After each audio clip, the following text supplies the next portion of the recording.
네, 이어서 살펴볼 종목입니다. 하나마이크론 설비 투자 목적 대규모 자금 조달 결정, 향후 전망은 기업개요 보도록 하겠습니다.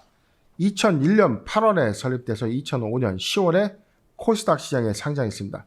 2분기 기준 1개의 상장법인, 11개의 비상장법인을 보유하고 있습니다. 주 사업입니다. 반도체 패키징 및 테스트, 실리콘 파츠의 제조 및 판매를 영위합니다. 사업 부분 및 매출 포지션입니다.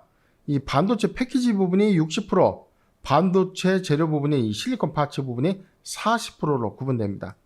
반도체 산업, 후공정 분야의 반도체 조립 및 테스트 제품을 주력 생산하고 있는데 업계 선두의 반도체 패키징 기술을 보유하고 있는 회사입니다. 실적 현황입니다.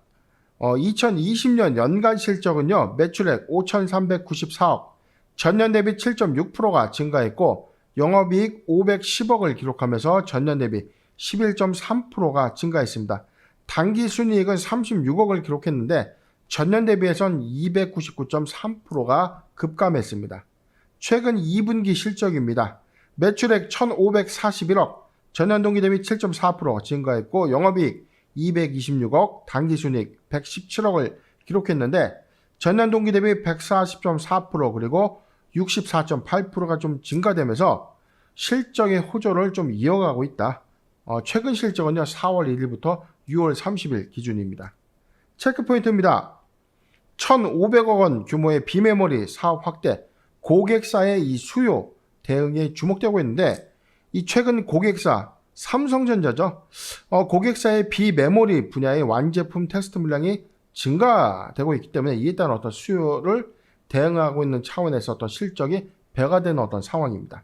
두 번째입니다. 2022년 테스트 생산 라인이 가동될 예정인데 실적 성장 예고에 주목되고 있다. 2019년도에 450억 원을 투자했는데 3배에 육박하는 1,500억 원의 투자를 좀 단행했죠. 이 비메모리 테스트 부분에 투자 부각 이슈가 있었습니다.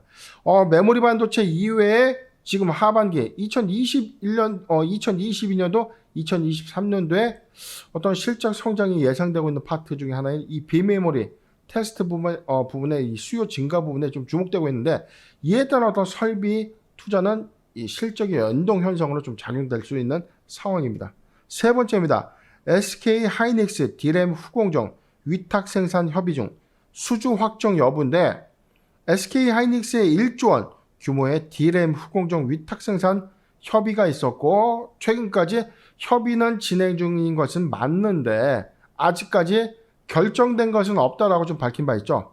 시설 투자 목적의 대규모 유상증자 결정은 이에 따른 어떤 추가적인 사업 포트폴리오의 확장성을 좀 띄고 있는 상황이기 때문에 이를 주목할 수 있는 것입니다. 네 번째입니다. 유무상 증자 결정으로 단기에 주가 희석은 좀 불가피한데 중장기 관점에서는 어떤 매수 기회인가 여부인데요. 유무상 증자로 인해서 이 신주가 바로 풀리게 된다면 단기간에 많은 유통 물량이 시장에 유통될 수 있는 상황이기 때문에 주가 가치 희석은 사실상 불가피합니다. 그런데 이 자금 조달의 목적은 모두 설비의 투자입니다. 즉 외형 확장과 회사의 실적 성장이 예고될 수 있는 설비 투자에 좀 주목되고 있는 상황. 그렇기 때문에 중장기의 관점에서 어떤 저점의 구간, 낙폭 과대 구간은 오히려 매수 구간이 아닌가.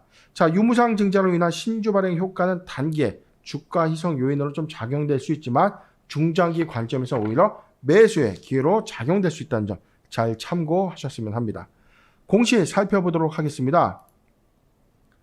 10월 1일이었습니다. 회사 유무상 증자 결정 발표가 있는 내용 좀 보도록 하죠.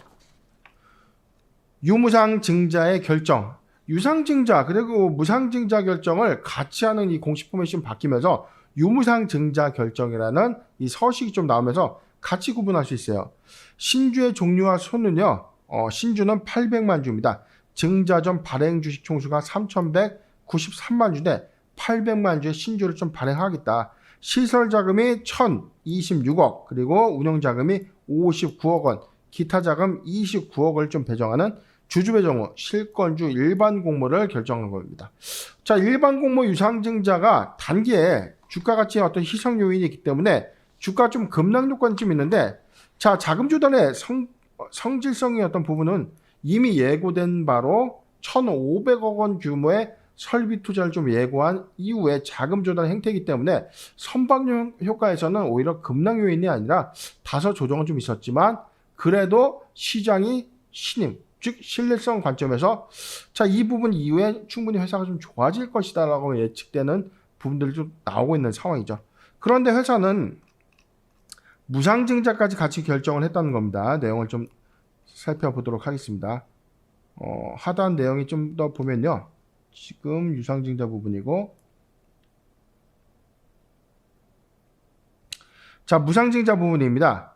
지금 발행 후 유상증자의 신주 발행 이전에 3,993만 주 주식에서 지금 교부 주식은 지금 0.2대 1이네요. 0.2주를 주는 겁니다. 798만 6천 주의 어떤 신주를 0.2주의 신주를 추가적으로 좀 주는 건데 근본 유상증자 전 발행 주식 총수와 발행 유상증자 이후 발행된 이 신주를 모두 합산된 수량에 따라서 무상 신주를 좀 배정하겠다. 그래서 신중의 배정 기준일은 12월 8일인데 유상증자의 어떤 이 일정 변경 이슈와는 상관없이 무상증자의 12월 8일 신주 배정일은 좀 달라질 수 있다는 점. 자, 이 점을 좀 잘 참고하셔야 되는데, 자, 그러면 당근과 채찍을 좀 같이 주는 것인가? 자, 그렇다면 저는 사실 이렇게 봅니다. 대규모 시설 투자를 위해서 회사는 자금 조달은 다소 불가피했다. 그런데 주주가치 어떤 이 희석 요인을 조금 더 제고하기 위해서 무상증자도 같이 좀 겸하는 회사의 어떤 이익 보장을 좀 위하는 의사결정이 아니었나 판단되는 대목입니다. 차트 살펴보도록 하겠습니다. 하나마이크론의 경우에 한 9월 2일에 제가 중간 재점검을 한번 해드렸었죠. 6,000원대에 있던 주식이었고 9월 2일이었는데 바로 이 구간이었습니다. 자, 14,000원에서 15,000원 단기 매수 구간 15,000원, 16,000원에 단기 매수에도 좋은 구간이다라고 짚어줬던 이 구간입니다. 자, 충분하게 매수했다면 단기 시세를 좀 만들어냈죠. 21,450원까지 단기 시세를 좀 만들어냈던 실적적인 어떤 시설 투자의 어떤 배가 되는 부분들은 모멘텀의 훼손이 아니라 이제부터 시작될 수 있는 부분이다.